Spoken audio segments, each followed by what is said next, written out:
बेटा पान की दुकान खोल लेना, नौकरी मत करना, क्योंकि तुम जब नौकरी करते हो तो अपनी मेहनत से किसी और को अमीर बना रहे हो, और आप अपना समय बेच रहे हो, समय खत्म तो पैसे खत्म। और इनकम शुड बी अनलिमिटेड, और वो सिर्फ बिजनेस में पॉसिबल है। अब सवाल आता है बिजनेस कौन लोग कर सकते हैं? तो बिजनेस वो आसानी से कर सकता है जिसका किचन सेफ है। पहली बात, माना माँ बाप घर चला रहे हैं आपके पास, उनको तो बिल्कुल भी नौकरी नहीं करनी चाहिए, अनलेस बहुत लोग सवाल करते हैं सुंदर पिचाई को ये बात बोले, या तुम सुंदर पिचाई हो, बनो गूगल के सीईओ, तुम तो बिजनेसमैन से भी ज्यादा अच्छे हो, हमसे ज्यादा रईस है वो। नहीं, वैसी जॉब करो फिर, और बिकम ए प्रोफेशनल, बड़े डॉक्टर बनो, बड़े सीए बनो, बड़े इंजीनियर बनो, जहाँ पे आपकी करोड़ों रुपए सैलरी है, ओके।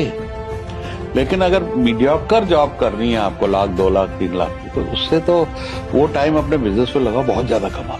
तो उन लोगों को जिनको इधर के पीछे की चिंता नहीं है, उनको जरूर कुछ बिजनेस